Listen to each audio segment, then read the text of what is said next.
Hello guys, welcome back. स्वागत है आप सभी का। I am Shashank. काफ़ी दिन हो गए थे, कोई वीडियो ऐसा नहीं डाला था, बातचीत नहीं हुई थी लोगों से, तो सोचा आज बात कर लें, थोड़ा माहौल पता करें क्या चल रहा है, कैसी चल रही है सबकी प्रिपरेशन। आई होप सबकी अच्छी चल रही होगी। एंग्जाइटी तो हो रही होगी। आई एम श्योर सभी को मेंस की, जिनका पेपर निकल रहा कंफर्म है उनको मेंस की हो ही रही है। काफी लोग इससे भी परेशान है कि यार निकलेगा कि नहीं निकलेगा। किसी का ईएमआरएस अच्छा हुआ है तो केवीएस अच्छा नहीं हुआ, किसी का केवीएस अच्छा हुआ तो ईएमआरएस उसका अच्छा नहीं हुआ। काफी चीजें हैं। मैं मुझे अब थोड़ी थोड़ी जैसे जैसे जैसे दिन बीत रहा, आप देखिए 10 दिन तो हो गए, केवीएस के बाद 10 दिन पूरे हो गए। अब एंग्जाइटी बढ़ रही धीरे धीरे मेंस की, जैसे जैसे प्रिपरेशन आगे बढ़ रही है। चीजें हैं, डिफिकल्ट है, टाइम कम है, अब बहुत सी चीजें देखनी है। अभी तक सिर्फ ऑब्जेक्टिव था, सब्जेक्टिव भी है। नोट्स बनाओ, पढ़ो। और पहली बात तो न्यू है, कोई किसी को आइडिया नहीं है कैसा आएगा, फर्स्ट टाइम ही है। तो बेस तो फिलहाल अभी किसी को नहीं पता। मैं और मोस्ट पीपल यही कर रहे हैं जो मैंने पहले भी शेयर किया था कि टीजीटी है तो आप क्लास 9th 10th पे फोकस करेंगे, बोर्ड्स के पेपर पे। और पीजीटी है तो 11th 12th पे, क्योंकि वही है हमारे पास एक सॉलिड लेजिटिमेट सोर्स फिलहाल। आज थोड़ा रैंडम चीजों पे बात करने का मन था। एंग्जाइटी हो रही है यार, अब पेपर की अब दिक्कत हो रही है। अलग अलग रीजंस हैं, ऐसा नहीं कि पेपर खराब हुआ अच्छा हुआ इसलिए से। ये हमारे से तो हो ही गया है, मेरा तो ठीक हुआ है, मतलब अच्छा ही है। 75 76 नंबर आ रहे हैं, वो तो होना ही है। केवीएस भी अच्छा गया है, हो ही जाएगा। अब दिक्कत इसमें यही हो रही है कि शायद मल्टीपल पेपर्स निकलने वाले हैं, दोनों को बैलेंस कैसे करें। दिक्कत ये है, सारे पेपर्स इंपॉर्टेंट हैं। मैंने DSSS का भी फॉर्म भरा हुआ है। और मैं अपना पर्सनल बताऊं, अगर मुझे प्रायोरिटाइज करना हो तो मैं DSSS को सबसे ऊपर रखूंगा, और फिर केवीएस को, मतलब केवीएस एनवीएस में से, और लास्ट में ही एमआरएस को रखूंगा मैं। जबकि भी फिलहाल कंफर्म ईएमआरएस ही है सबसे अच्छा मेरे हिसाब से, क्योंकि एक तो ईएमआरएस में इंटरव्यू नहीं है तो एक अच्छी बात वो है, मेंस ही है। केवीएस वगैरह में तो इंटरव्यू भी है। रीजंस हैं, अपने पर्सनल रीजंस हैं। आप मैं आप लोग से भी जानना चाहता था कि अगर ऐसी सिचुएशन होती है कि मान लेते हैं आपके सारे पेपर निकल रहे हैं, आपके तीनों पेपर निकल जाते हैं, ईएमआरएस भी, केवीएस भी, DSSS भी, तो आप लोग पर्सनली कौन सा चूज करेंगे और क्यों? मैं जानना चाहता हूँ। प्लीज शेयर करिए अपने थॉट्स, कमेंट्स में जरूर लिखिए, बताइए कि क्यों, ऐसा क्या है। मैं अपने रीजन शेयर करता हूँ। DSSS में सैलरी अच्छी है, आप जानते होंगे, और आई थिंक सबसे ज्यादा सैलरी DSSS में ही है। बट उसमें और कुछ पर्क्स होते हैं जो सेंट्रल गवर्नमेंट के जैसे केवीएस वगैरह के वो नहीं है। बट सबसे बड़ा फायदा ये है कि दिल्ली में रहने को मिलता है, ट्रांसफर्स वगैरह वाला टेंशन नहीं है बहुत ज्यादा, आप घूम फिर के रहेंगे दिल्ली में ही। और मैं नॉर्थ से हूँ यार, मैं यूपी से हूँ, तो मेरे लिए प्रॉक्सिमिटी ठीक है। मतलब इधर उधर का टेंशन नहीं रहेगा कि हार्ड पोस्टिंग है, इधर पोस्टिंग अगर पोस्टिंग है, ऐसी चीजें नहीं रहेंगी। दिल्ली में रहने का एक फायदा है, फूड कल्चर जैसे, भाई रहेंगे जीवन भर वही रहना है। नॉर्थ इंडियंस के लिए अपना सेम है, हमारा अच्छा फूड सिमिलर जो जिसकी हमें आदत है। फिर ऑलमोस्ट सारी बड़ी सिटीज की नेसेसिटी, सारी जो इंपॉर्टेंट चीजें हैं, सब कुछ अवेलेबिलिटी होती है हर चीज की यार। चाहे आप नॉर्मल जीना चाहते हो, चाहे आप थोड़ा हाई लेवल पे जीना चाहते हो। जैसे मुझे बैडमिंटन बहुत पसंद है, मैं खेलता हूँ डेली ऑलमोस्ट, मेरा हमेशा का है। वहाँ इजीली अवेलेबल है, इंडोर कोर्ट्स अच्छे अवेलेबल हैं, लोग अच्छे मिल जाते हैं, काफी अच्छे प्लेयर्स मिल जाते हैं। तो ये सब चीजें, और सब प्रॉक्सिमिटी में होता है, लाइक आपको दूर दूर नहीं भागना होता, चीजें अवेलेबल होती हैं। तो इस वजह से DSSS सब मतलब फैक्टर्स मिला के DSSS का फायदा है। एक ही नुकसान है दिल्ली का, वही है आपको पता ही है, सर्दियों में हुई जो जहरीली हवा। एक ही नुकसान है इन्वायरमेंट का, लेकिन देखते हैं सेलिंग उसका कुछ जुगाड़ निकाला भी जा सकता है। अब सेकंड नंबर पे केवीएस है, ऑब्वियसली भाई केवीएस इज लाइक ब्रांड है, केवीएस तो अच्छा है ही हर मामले में। ईएमआरएस और केवीएस वगैरह में ज्यादा फर्क नहीं होता। ईएमआरएस का एक ही इशू आपको पता है, वो रिमोट एरियाज का। और जो लाइक पढ़ाने का तो दिक्कत नहीं है, जॉब स्ट्रक्चर तो सिमिलर ही होता है, चीजें सेम ही होती हैं टीचिंग में। इशू आ जाता है आपकी पर्सनल क्वालिटी ऑफ लाइफ में, फर्क पड़ता है। तो ये आप सबको पता होगा, बोलने में बड़ा अच्छा लगता है बट फर्क पड़ता है। अगर आप लंबे समय के लिए आप टिकना चाहते हैं तो आपको ये सारे फैक्टर्स के बारे में सोचना पड़ता है। अब EMRS में पता नहीं कहाँ सेंटर, कहाँ आप दे देंगे, किधर जाना है। एरियाज ऐसे होते हैं, सेक्लूडेड एरियाज में होता है, वहां दूर दूर तक नॉर्मल चीजें अवेलेबिलिटी जिसकी हमें आदत हो चुकी है, जैसे एक शहर वाली लाइफ की, वो चीजें नहीं अवेलेबल होती हैं। चाहे खाना हो, चाहे होटल्स हों, चाहे और शॉप्स हों, मॉल्स हों, चीजें हों, और भी चीजें, घूमने फिरने की जगह, जो भी आप एक जनरल चाहते हैं लाइफ में कि भाई चलिए अब सेटल हो गए हैं, कुछ तो एंजॉय करने के लिए चाहिए, वो चीजें थोड़ी अवेलेबिलिटी सबको पता है कम होती है ऐसी जगहों पे, तो थोड़ा वो सोच के करना पड़ता है। बट ऑन द कॉन्ट्ररी एक फायदा है कि हवा पानी अच्छी होती है, एनवायरमेंट क्लीन होता है, गाँव वगैरह में आपको हमेशा अच्छा ही मिलेगा इन सब मामलों में, तो ये एक फायदा है। बट वही है कि फिर वही, कहाँ ट्रांसफर वगैरह पॉलिसी का कुछ श्योर नहीं है, कैसे किधर होती है, कहाँ जाना पड़ जाए, काफी एरिया का भी बहुत है, कहाँ मिलेगा, तो ये सब थोड़ी सी चीजें हैं। इसीलिए मेरा तो यही रहेगा priority, DSSB, KVS and then EMRS। अब DSSB का भी पेपर जिन्होंने भरा होगा पता है, मुझे लगता है अप्रैल मई में हो जाएगा, TDT वगैरह ऐसा ही कुछ होगा। और ये क्लैश सा करता लग रहा है मुझे इन पेपरों के मेंस वगैरह से, KVS के, EMRS के। टाइम नहीं है, और उसका पैटर्न अभी भी वही सेम है बिल्कुल जैसा पहले था। Objective paper 200 question, first paper almost same SSC वाले पैटर्न पे है, और टाइम बहुत कम है उसमें। उसमें लाइक 2020 के सेक्शंस वाला सिस्टम है। मैथ मेरी कमजोर है, स्पीड वाइज मैं उतना फास्ट नहीं आती मुझे मैथ। टाइम मिले तो मैं कर लूं, बट टाइम वाला इशू हो सकता है उसमें, तो थोड़ी ये चीजें भी हैं। उसको कब पढ़े, अभी तो मेंस में ही लगे हुए हैं, तो ये चीजें थोड़ी अब दिक्कत दे रही हैं। और प्लस उसका सिलेबस भी अलग है। SST की बात करूं मैं, अपना पर्सनल सब्जेक्ट TDT की, तो उसमें ज्योग्राफी वगैरह DSSB की बिल्कुल अलग है। ज्योग्राफी आपको क्लास 11th वाली पढ़नी पड़ेगी, पूरी ज्योग्राफी 11th वाली ही है एक तरीके से, जबकि KVS EMRS में नहीं है, आपको 9th 10th ही पढ़ना है। तो थोड़ा बहुत सिलेबस का भी फर्क है। अब टाइम मैनेजमेंट का इशू हो रहा है, बहुत हो रहा है, मेरे साथ तो हो रहा है। आप लोग बताइए, आप लोगों को दिक्कतें आ रही हैं, या आप क्या कर रहे हैं, आप लोग क्या करेंगे इस बारे में? क्या किसी एक आध पेपर को छोड़ेंगे, फोकस कम करेंगे, या सब साथ लेके चलने की कोशिश कर रहे हैं? और कर रहे हैं तो कैसे कर रहे हैं? मुझे तो दिक्कत हो रही है। एक इशू और है डिस्क्रिप्टिव का, मतलब पता ही है डिस्क्रिप्टिव यार नई चीज है अचानक से सबके लिए, काफी 90% लोगों के लिए तो नई ही है। मैंने तो मेंस दिया हुआ है पीसेस वगैरह का, मैंने लिखा है डिस्क्रिप्टिव पेपर, बट वो और इसमें बहुत फर्क है।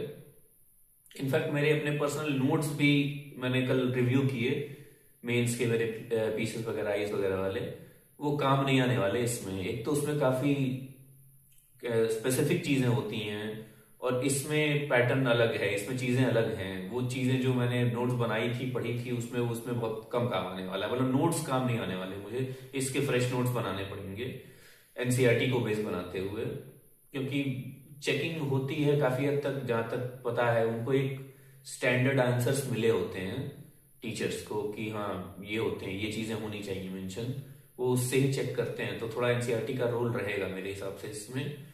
आप अपने हिसाब से लिख ही सकते हैं, ऑब्वियसली ऐसा कोई क्वेश्चन आ गया जहां पे आपको लगता है कि ये प्रिपेयर नहीं था, तो हम आदत है आपको, आप लिख तो सकते ही हैं, सोच के लिख सकते हैं, तो वहां तो आपको करना पड़ेगा। बट मोस्ट क्वेश्चंस में ट्राई कीजिएगा एक स्टैंडर्ड NCERT की टर्म्स को, उनकी लाइनों को, उनके डेफिनेशंस को आप इंक्लूड करें।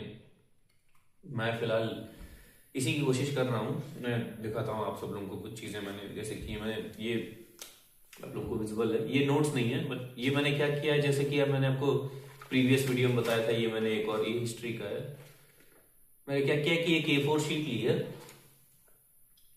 मैंने प्रीवियस ईयर आप लोगों को बताया था डाउनलोड करना था कैसे, पिछले वीडियो में है इन्फॉर्मेशन, अगर आप लोगों को नहीं मिला हो तो देख लीजिएगा। NCERT के, मैं NCERT कह रहा हूँ, मैं CBSE की साइट से सारे पेपर्स डाउनलोड किया, काफी सारे पेपर्स हैं, मतलब कुछ कुछ साल में तो 9 सेट्स हैं। तो सबको एक बार एनालाइज करिए, थीम्स एनालाइज की मैंने कि कहाँ से क्या क्या इंपॉर्टेंट थीम्स है, तो वही चीजें मैंने यहाँ पे नोट कर ली है। जैसे हिस्ट्री मान लीजिए हो गया, तो एक इंपॉर्टेंट टॉपिक है नेशनलिज्म का, तो थीम सेम ही रह रही है हर साल, बस कुछ उसका बदल जा रहा है एस्पेक्ट। जैसे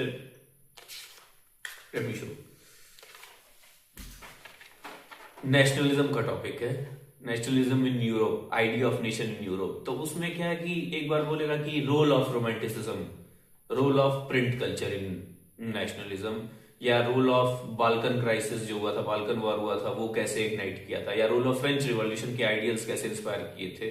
तो घूम फिर के थीम तो नेशनलिज्म ही है, बट अलग अलग एस्पेक्ट्स की बात की जा रही है। यही चीज सारे बड़े टॉपिक्स में हो रहा है, आप नोटिस करेंगे। तो बेटर है कि उन जो पीडीएफ आपको मिली है प्रीवियस ईयर की बोर्ड्स की, उनका आप ऐसा बना लें A4 शीट में, कॉपी में, मेन थीम्स को आप छोटे में शॉर्ट में लिख दें कि किन चीजों से क्वेश्चंस बने हैं, क्योंकि ऑब्वियसली टाइम कम है।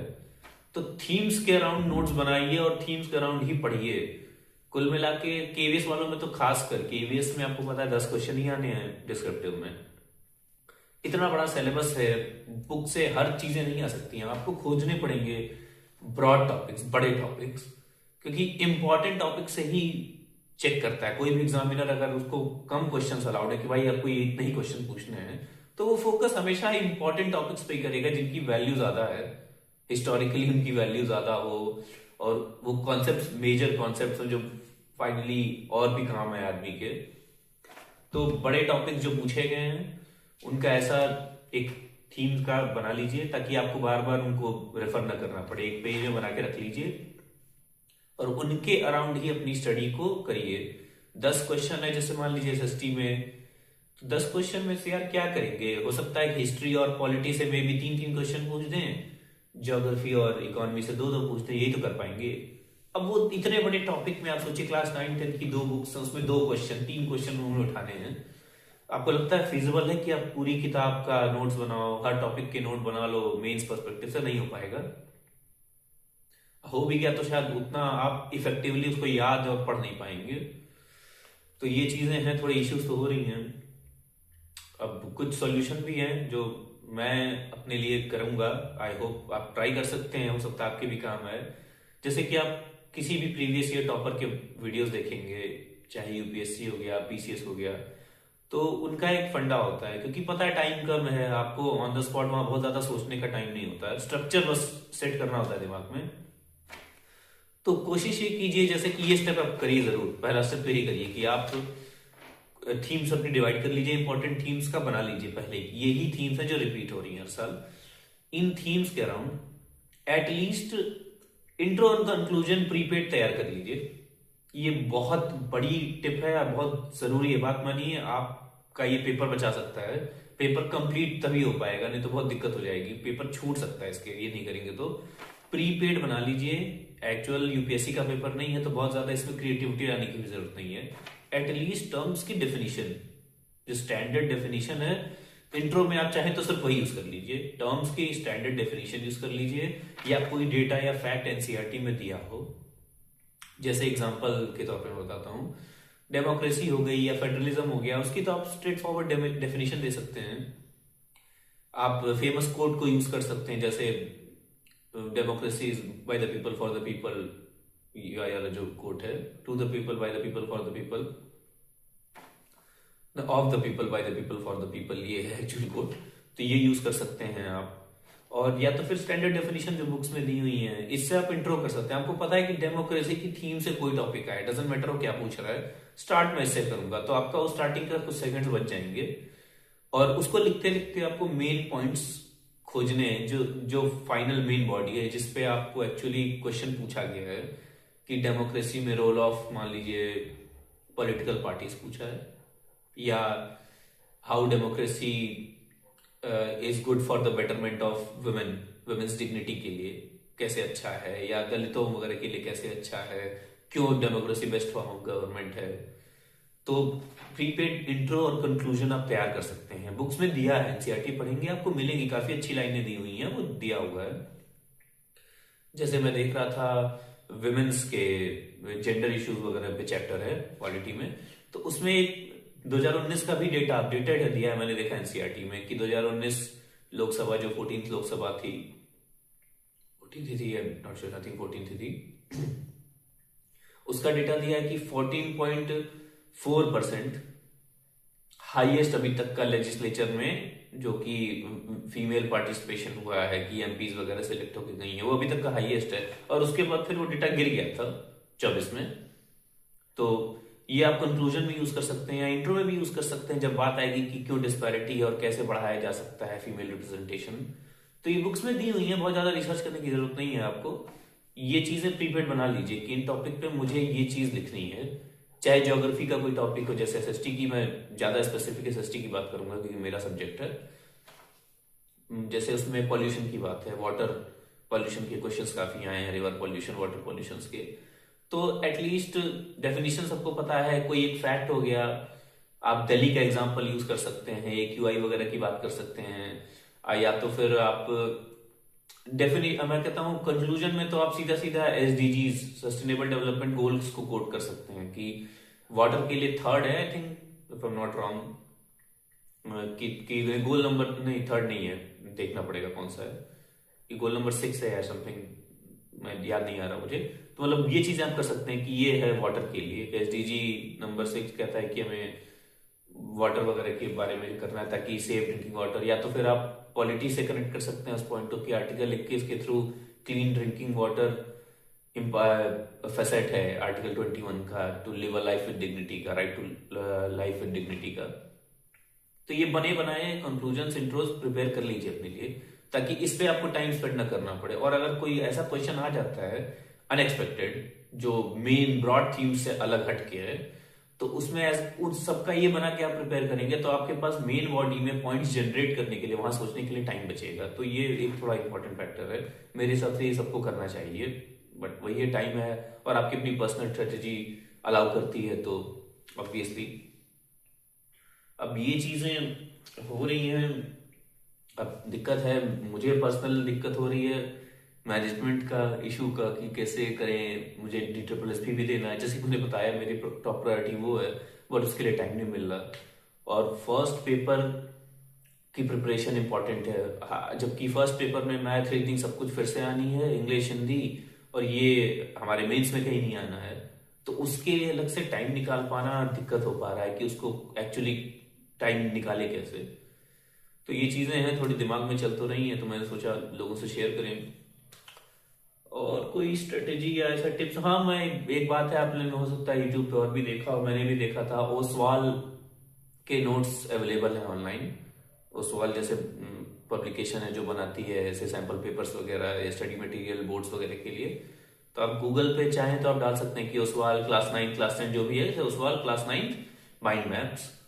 तो उनकी फर्स्ट पेज खुल जाएगी, वहां से आप रिसोर्सेज डाउनलोड कर सकते हैं। उसमें माइंड मैप्स बना के दिए हुए हैं सारे ब्रॉड टॉपिक्स के, और इनफैक्ट वन लाइनर नोट्स भी दिए हुए हैं चैप्टर वाइज।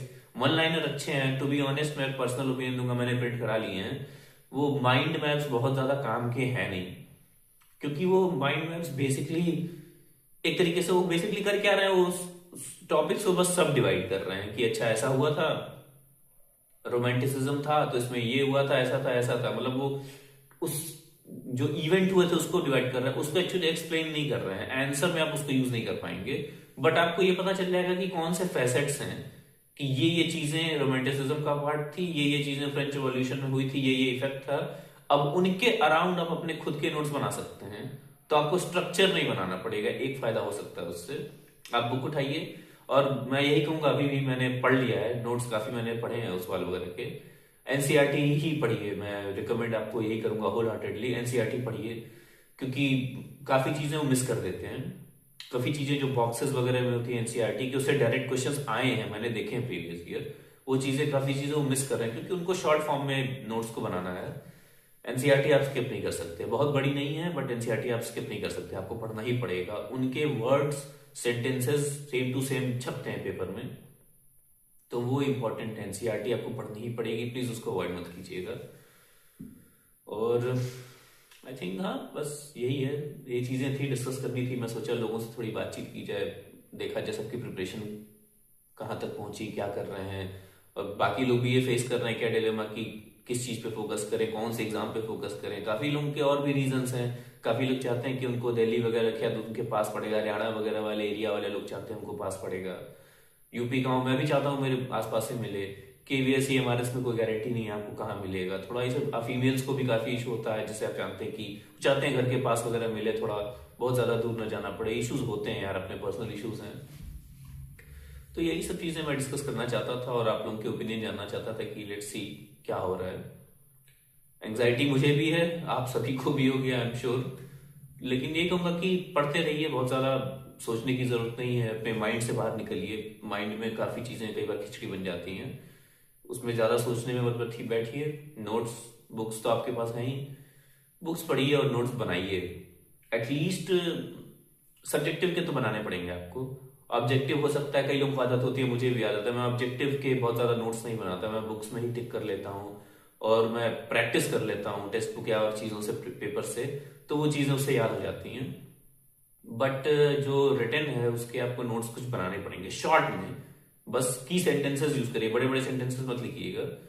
शॉर्ट में थीम, नेशनलिज्म, फैसेट्स, एरोहेड्स का इस्तेमाल कीजिए, कीवर्ड्स को लिखिए, उन्हीं को याद कीजिए और उनके अंदर की चीजें आपको याद होनी चाहिए, आप मन में पढ़ के की, ताकि अगर उसको सेंटेंस के फॉर्म में लिखना हो, बुलेट पॉइंट में एक्सप्लेन, बेसिक आप एक्सप्लेन कर पाए, इतना याद रखना पड़ेगा आपको। क्योंकि आप पूरा बुक की तरह छाप नहीं सकते नोट्स में। अगर आप पूरे बड़े बड़े सेंटेंसेस लगे नोट्स बनाने तो 2 महीने तो आपको ऐसे ही चले जाएंगे। अभी जैसे देख रहे हैं, अभी किसी को कुछ आइडिया नहीं है, अभी तक ये हमारा इसका रिजल्ट आ जाना चाहिए था। मुझे भी लगा था अब तक आ जाएगा, अभी आज आज कितना है, 21 या 22 है, अभी तक नहीं आया। तो 10-11 दिन हो गए, अभी तक आया नहीं रिजल्ट। देखते हैं क्या होता है उसके बाद। अभी कोई आइडिया नहीं है पैटर्न क्या होगा, एग्जैक्ट पैटर्न क्या होगा, क्या सारे 4 नंबर के सारे ही क्वेश्चन होंगे, 4 × 15 = 60, सेम वर्ड लिमिट होगा कि 100 से 120, चाहे 80 से 100 जो भी, या हो सकता है शॉर्ट लॉन्ग मीडियम ऐसा कुछ करके करें, ये भी अभी कुछ श्योर नहीं है। और कितना टाइम मिलेगा ये भी श्योर नहीं है। केवीएस का कब आएगा, केवीएस में कितना टाइम मिलेगा, गैप कितना होगा। फिर DSSS का भी अभी आपको पता होगा, जो लोग फॉलो कर रहे हैं, अप्रैल वगैरह तक का ही खाली आया है, काफी सब्जेक्ट्स का आ गया है, PRT वगैरह का, और TGT के भी कुछ सब्जेक्ट्स का डेट आया है, SST वगैरह और बड़े मेजर सब्जेक्ट्स का भी डेट नहीं आया है। तो अब वो कब होगा, कब पड़ जाए, जैसे कि एक कुछ कुछ तो 1 महीने पहले पड़ रहा है, कुछ 2 महीने बाद पड़ जा रहा है। तो ये सब चीजें हैं, थोड़ा कंफ्यूजन है, बट ज्यादा कुछ कर नहीं सकते। एज एस्पिरेंट्स हमें रेडी रहना पड़ेगा, जितना कम टाइम है उस टाइम सबके लिए बराबर ही है। तो जितना हो सके यूटिलाइज कीजिए, रिवीजन करिए, टेस्ट लगाइए, प्रीवियस ईयर पे ज्यादा फोकस करिएगा मैं कहूंगा, क्योंकि टेक्स्ट बुक पे भी मैंने नोटिस किया पर्सनली, 1-2 टेस्ट लगाए मैंने सेक्शनल, बहुत ज्यादा काम का नहीं लगा उतना ज्यादा मुझे ऑब्जेक्टिव, क्योंकि वो ऑब्जेक्टिव थोड़ा सा लाइक रैंडम एग्जाम पॉइंट से बन रहा है, ना कि एनसीईआरटी फोकस। एनसीईआरटी फोकस कम लगा मुझे, एनसीईआरटी के क्वेश्चंस पे ज्यादा फोकस करने की जरूरत है, एनसीईआरटी के टर्म्स पे ज्यादा फोकस करने की जरूरत है। इनका सिलेबस सेट है, एग्जाम्स हूबहू वहीं से क्वेश्चंस पूछते हैं। सो या दैट्स इट। शेयर करिएगा प्लीज, अपने थॉट्स शेयर करिए, आप लोगों को क्या इश्यूज आ रहे हैं, प्रायोरिटी आप लोग क्या देंगे अगर आप लोग को मल्टीपल एग्जाम्स देना है, लोकेशन वगैरह का फर्क आप लोग क्या, other states, north east, south ऐसे में अगर मिलता है तो क्या आप लोग प्रेफर करेंगे, या और भी जो चीजें अगर आप कुछ पूछना चाहते हैं और कुछ कोई स्पेसिफिक डाउट्स हो आपको, तो please share. I try to comment, मैं रिप्लाई करूंगा, मैं रिप्लाई करता ही ऑलमोस्ट सभी का। So yeah that's it, I hope you all are having good time, all the best.